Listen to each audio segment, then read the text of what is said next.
Students हम देखेंगे trend of melting boiling points and density in group one elements. ठीक है, ग्रुप वन के एलिमेंट्स की हम देखेंगे मेल्टिंग पॉइंट यानी कि वो पॉइंट या वो टेम्परेचर जिसपे हम देखते हैं कि एक सॉलिड जो है वो मेल्ट होके क्या बन जाता है, लिक्विड फॉर्म में आ जाता है। ठीक है, देन बॉइलिंग पॉइंट वो टेम्परेचर जिसपे एक लिक्विड जो होता है वो वेपराइज कर जाता है यानी कि गैसियस स्टेट में आ जाता है। ठीक है, और देन डेंसिटी, डेंसिटी हमारे पास होती है मैस पर यूनिट वॉल्यूम यानी कि एक अगर हमारे पास पर यूनिट वॉल्यूम हो, ठीक है, हमारे पास कोई फिक्स्ड वॉल्यूम हो तो उसके अंदर कितना ग्राम्स जो होते हैं वो उस एलिमेंट के या उस सब्सटेंस के मौजूद होते हैं, तो इसको हम कह देते हैं मैस पर यूनिट वॉल्यूम। हम एम लिखेंगे मैस के लिए और कैपिटल वी लिखेंगे वॉल्यूम के लिए। ठीक है, इस तरह से यहाँ पर अब हम ग्रुप वन के एलिमेंट्स की बात करेंगे तो सबसे पहले यहाँ पे ग्रुप वन के एलिमेंट्स की लिस्ट ले आते हैं। ठीक है, ये हमारे पास आ गए ग्रुप वन के एलिमेंट्स। ठीक है, इसको हम थोड़ा सा स्क्रॉल डाउन करेंगे और इसमें हम देखेंगे कि हमारे पास यहाँ पर क्या मौजूद हैं। एलिमेंट्स हैं hydrogen, lithium, sodium, potassium, rubidium, caesium and then finally francium. ठीक है, यहाँ पर अगर हम देखें ग्रुप वन के एलिमेंट्स में से ये तो हमने लिस्ट कर दिए, लेकिन होता यह है कि हाइड्रोजन की हमने जिस तरह पहले बात कर चुके हैं इसकी जो पोजिशन होती है, हाइड्रोजन की पोजिशन जो है वो एम्बिगुअस है। हम यहाँ पर जरूरी नहीं यहाँ पे रखें, डाउटफुल होती है। ठीक है, हमें शक होता है कि यहाँ पर रखी जाए कि ना रखी जाए। ठीक है, तो अगर हम अभी यहाँ ग्रुप वन के एलिमेंट्स की अगर हम बात करें तो इसमें हम क्या करेंगे, हम यहाँ पे बेसिकली बात करेंगे किसकी, एलिमेंट्स की, और वो कौन से एलिमेंट्स हैं जो इनमें से ज्यादातर स्टेबल हैं। ठीक है, और इसके अलावा इसलिए हम देखते हैं कि फ्रेंसियम है ये भी रेडियो एक्टिव होता है, इसलिए हम इसको भी मिटा देते हैं। ठीक है, और बीच के जो एलिमेंट्स हैं इनकी हम बात करेंगे यानी लिथियम से सीजियम तक। ठीक है ना, इनकी हम बात करेंगे यहाँ पे।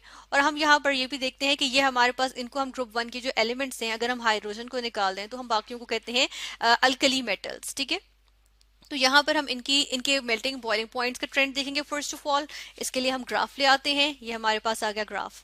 ग्राफ के अकॉर्डिंग देखेंगे कि हमारे पास यहाँ पर किस तरह से ट्रेंड चल रहा है। इसके अंदर हम देखते हैं कि देखिए अगर हम देखें तो यहाँ पर हमारे पास ग्राफ में ट्रेंड एक तरह का ये यानी कि हमारे पास यानी कि डाउन द ग्रुप जाते हुए हमारे पास क्या आ रहा है, डिक्लाइन आ रहा है किसमें, मेल्टिंग पॉइंट में।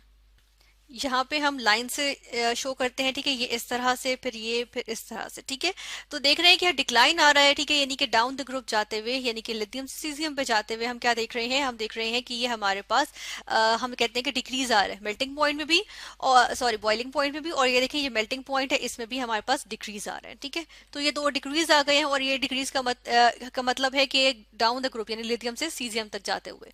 तो अगर इसकी हम रीजन देख लें यहाँ पर कि रीजन क्या होती है, तो यहाँ पर हम ये देखेंगे कि अगर हम बात करें कि किस तरह से होता है, इसमें हमारे पास क्योंकि ये सारे के सारे हमारे पास क्या है, मेटल्स हैं। ठीक है, हम यहाँ लिखेंगे मेटल्स, और मेटल्स में हमारे पास जो इनकी पॉइंट ऑफ स्ट्रेंथ होती है, रीजन ऑफ स्ट्रेंथ होती है इनकी, ठीक है, जो इनको बॉन्ड करती है, इनकी मेल्टिंग बॉइलिंग पॉइंट की रीजन होती है या इनके एटम्स को आपस में कनेक्टेड रखती है, तो वो क्या होती है, वो हमारे पास आ जाती है मेटेलिक बॉन्डिंग, जिसमें हम कहते हैं कि मेटल्स होती हैं, मेटल्स की खुसूसियत होती है कि ये अपने आउटर मोस्ट शेल के इलेक्ट्रॉन्स को जो है वो लूज कर देती हैं। ठीक है, और जब उनको लूज कर देती हैं तो हम कहते हैं कि उनको हम कहते हैं कि जी हम उनको वो उनकी वजह से सी ऑफ इलेक्ट्रॉन्स आ जाता है। वो जो सी ऑफ इलेक्ट्रॉन्स होता है, जिस तरह से अगर हम यहाँ पर लिथियम के एटम एक टुकड़े की बात कर लें, ठीक है, ये लिथियम का टुकड़ा है, इसके अंदर लिथियम के हमारे पास क्या थे, एटम्स थे। ठीक है, ये लिथियम के एटम्स हम इसको थोड़ा स्पेस देके बना रहे हैं लेकिन ये पैक हुए होंगे। ठीक है ना, और क्या होगा, लिथियम का हर एटम जो है वो अपने आउटर मोस्ट शेल का एक इलेक्ट्रॉन, जो इनके आउटर मोस्ट शेल में एक ही इलेक्ट्रॉन होता है ना, ग्रुप वन के एलिमेंट्स के आउटर मोस्ट शेल में एक ही इलेक्ट्रॉन होता है, तो इन्होंने अपना एक एक इलेक्ट्रॉन जो आउटर मोस्ट शेल में मौजूद था उसको लूज कर दिया। ठीक है, अब ये देखें बीच में जो लूज किया हुआ है इन्होंने आउटर मोस्ट शेल का इलेक्ट्रॉन, इसकी वजह से क्या होता है कि ये लिथियम आइंस जो है, ये लिथियम एटम्स जो है वो लिथियम आइंस बन गए। ठीक है, लिथियम पॉजिटिव आइंस बन गए। ठीक है, अब ये लिथियम पॉजिटिव आयंस जो हैं इनके न्यूक्लियस जो है वो क्या करेंगे, ये इन इलेक्ट्रॉन्स को अपनी अपनी तरफ खींचेंगे। ठीक है, तो उसकी वजह से क्या होगा, आप देखिए सी ऑफ इलेक्ट्रॉन्स में अगर ये एक इलेक्ट्रॉन है और यहाँ पे एक लिथियम का पॉजिटिव आयन है, ठीक है, यहाँ पर भी एक लिथियम का पॉजिटिव आयन है, यहाँ पर भी लिथियम का एक पॉजिटिव आयन है, तो क्या हो रहा है कि देखिए इन सब के जो हम कहते हैं कि जी न्यूक्लियस हैं, ये क्या करेंगे, इनको खींचेंगे अपनी तरफ। ठीक है, तो जब इस इलेक्ट्रॉन को अट्रैक्टेड रखेंगे तो देखिए ये सारे के सारे अट्रैक्टेड रख रहे हैं ना, तो इसकी वजह से क्या होता है, इसकी वजह से हम कहते हैं कि इनके दरमियान जो बॉन्डिंग है वो कौन सी होगी, मेटालिक बॉन्डिंग। ठीक है, तो ये जो मेटेलिक बॉन्डिंग है जिसकी अभी हमने बात की है, इसमें अगर हम देखें तो एक पॉइंट हमारे पास ये आ जाता है कि देखिए लिथियम जो है इसके हमारे पास जो मेटेलिक केटाइंस होंगे, यानी कि जो सी ऑफ इलेक्ट्रॉन्स के अंदर हमारे पास बीच में जो मेटेलिक केटाइंस होंगे वो छोटे छोटे होंगे, ठीक है। ये देखिए ये छोटे छोटे हैं, फर्स्ट कर लिए केटाइंस है, ठीक है।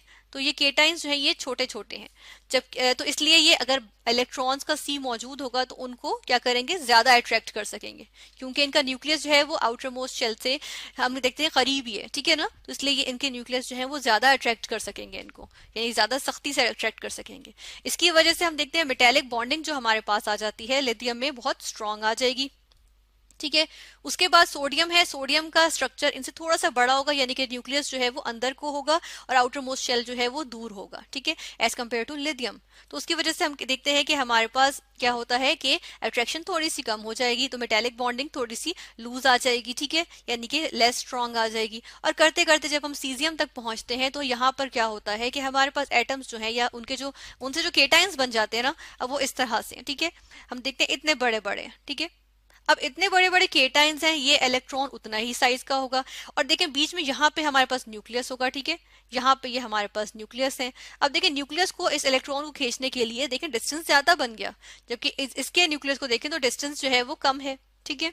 तो हम देख रहे हैं कि सीजियम तक पहुंचते पहुंचते क्या हुआ, हमारे पास मेटेलिक बॉन्डिंग जो है वो वीक हो गई, ठीक है, यानी कि लेस स्ट्रांग हो गई, ठीक है, हम ये कहेंगे कि लेस स्ट्रांग हो गई।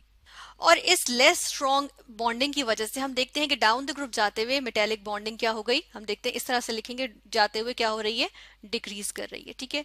और डिक्रीज करने की वजह से हम देखते हैं कि हमारे पास मेल्टिंग एंड बॉइलिंग पॉइंट तो डिपेंड ही इस पे करते हैं कि एक सब्सटेंस के जो डिफरेंट एटम्स या मॉलिक्यूल्स हैं वो आपस में एक दूसरे को किस तरह से खींच के रखते हैं, ठीक है। जितना स्ट्रांगली वो बाउंड रहेंगे, हम कहते हैं बॉन्डेड रहेंगे या बाउंड रहेंगे, हम कहते हैं कि वो उतना ही उनका high melting and boiling point होगा। लेकिन डाउन द ग्रुप जाते हुए बॉन्डिंग जो है वो डिक्रीज कर रही है, मेटेलिक बॉन्डिंग, इसकी वजह से हम कहते हैं कि हमारे पास मेल्टिंग एंड बॉइलिंग पॉइंट्स जो है वो डिक्रीज कर रहे हैं, ठीक है। अब हम देख लेंगे डेंसिटी, ठीक है, density of trend of density in group one, ठीक है। ग्रुप वन के जो एलिमेंट्स हैं लिथियम से लेकर सीजियम तक, इनमें हम डेंसिटी का ट्रेंड देखेंगे। तो ऐसे करते हैं, सबसे पहले तो लिस्ट लेकर आ जाएंगे हम अपने ग्रुप वन के एलिमेंट्स की, ठीक है, जिनको हम यहाँ पे कंसिडर कर रहे हैं। यहाँ पर हम इनकी लिस्ट लेकर आ गए, ठीक है, यहाँ पर इनको हमने प्लेस कर दिया। और फिर हम इस ग्राफ में देखेंगे, इस ग्राफ में अगर हम देखें तो देखें लिथियम से सोडियम एंड देन हम फाइनली सीजियम तक अगर जाते हैं तो हमारे पास क्या हो रहा है, डाउन द ग्रुप जाते हुए हमारे पास डेंसिटी जो है वो इंक्रीज कर रही है, ठीक है। और डेंसिटी इंक्रीज कर रही है, लेकिन देखिए पोटेशियम पे हमारे पास एक एक्सेप्शन आ रही है, ठीक है ना।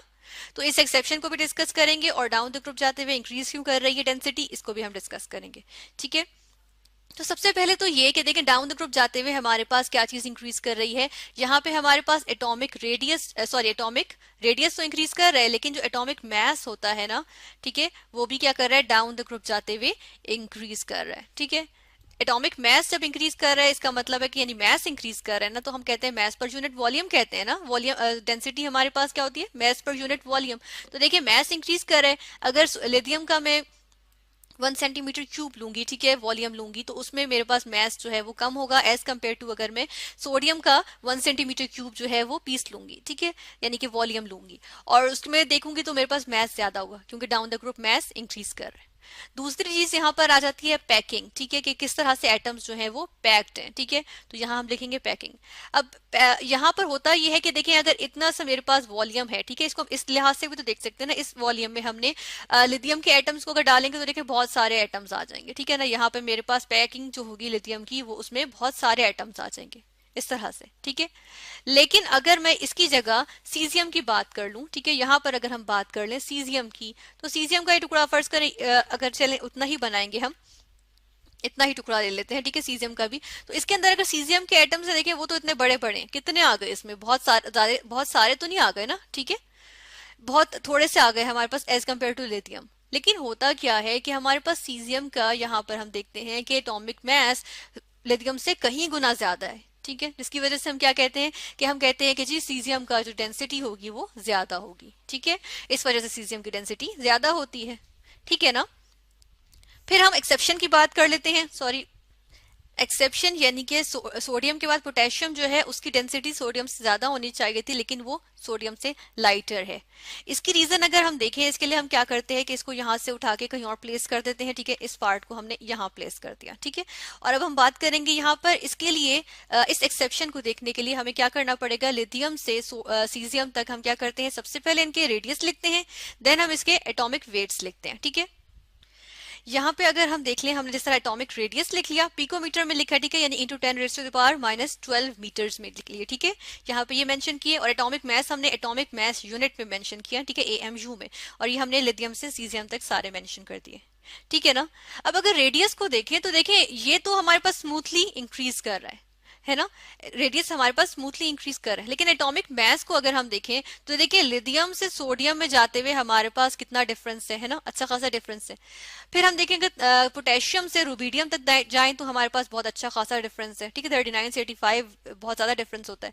देन 85 से 133 पे जा रहे हैं तो वो भी बहुत ज्यादा डिफरेंस है। लेकिन जहां पर कम डिफरेंस है वो हमारे पास आ जाता है 23 और 39, इनके दरमियान में देखें तो हमारे पास बहुत ज्यादा डिफरेंस नहीं है ना, इतना ज्यादा डिफरेंस नहीं है ना हमारे पास यहाँ पे। तो इसकी वजह से क्या होता है, हम देखते हैं कि यहाँ पर एटॉमिक मास का जो एक फैक्टर था ना, जिसको हमने देखा था कि वो इंक्रीज कर रहा है, जिसकी वजह से हमने कहा था कि डेंसिटी इंक्रीज कर रही है, तो यहाँ पे ये फैक्टर जो है वो काम नहीं करेगा, ठीक है। और यहाँ पे कौन सा फैक्टर हावी हो जाता है, पैकिंग का फैक्टर। अब पैकिंग के फैक्टर में तो देखें, अगर मेरे पास इतना सा टुकड़ा सोडियम का है, ठीक है, और इसी को यहाँ पर अगर हम देख लें कि इतना ही टुकड़ा अगर मेरे पास पोटेशियम का भी है, ठीक है, एक सोडियम का है एक पोटेशियम का है, ठीक है। अब सोडियम के टुकड़े को हम सोडियम के जिस कलर से लिखे हम उसी से बना लेते हैं कि सोडियम के तो मेरे पास यहाँ पर इतने सारे एटम्स आ जाएंगे, ठीक है, ये मेरे पास सोडियम के एटम्स आ गए, ठीक है। लेकिन पोटेशियम देखें, दूसरा जिस कलर से जिससे हमने पोटेशियम लिखा है उसी में हम उसी से ड्रॉ करेंगे कि पोटेशियम देखें मेरे पास यहाँ पे बड़े आ जाएंगे, ठीक है। तो अब देखें जब कम एटम्स आ रहे हैं ना मेरे पास with in the same volume, ठीक है, सेम वॉल्यूम में मेरे पास कम एटम्स आ रहे हैं एज कम्पेयर टू सोडियम। ये सोडियम था और ये पोटेशियम था, तो देखिए इसकी पैकिंग में हमारे पास नंबर ऑफ एटम्स कम आए, तो इसका मतलब क्या हुआ, इसका मतलब ये हुआ कि इसकी डेंसिटी तो डिक्रीज हो गई, क्योंकि देखिए एटॉमिक मास में तो इतना ज्यादा डिफरेंस नहीं है, इसलिए तो पैकिंग का फैक्टर था वो हावी हो गया, ठीक है। यानी with in the same volume packing देखें अगर हम, तो वो हावी हो जाएगी पैकिंग का फैक्टर। तो इस वजह से हम कहते हैं कि पोटेशियम जो है इसके हम कहते हैं कि डेंसिटी ज्यादा है, ठीक है। तो इस तरह से हमने डिस्कस किया कि ट्रेंड क्या होता है डेंसिटी का विद इन ग्रुप 1 की बात करें, यानी कि डाउन द ग्रुप जाएं तो हमारे पास डेंसिटी जो है वो इंक्रीज कर रही होती है with the exception of potassium कि उसका सोडियम से लाइटर होता है, ठीक है। और दूसरा ये कि हमने मेल्टिंग एंड बॉइलिंग पॉइंट को डिस्कस किया, उनके हमने यहाँ पर ट्रेंड देखा ग्रुप 1 के एलिमेंट्स में, और हम देखा लिथियम से सीजियम पे जाए तो मेटेलिक बॉन्डिंग जो है डिक्रीज कर रही है, इसकी वजह से जो मेल्टिंग एंड बॉइलिंग पॉइंट्स है वो भी हमारे पास इन रिटर्न डिक्रीज कर रहे हैं।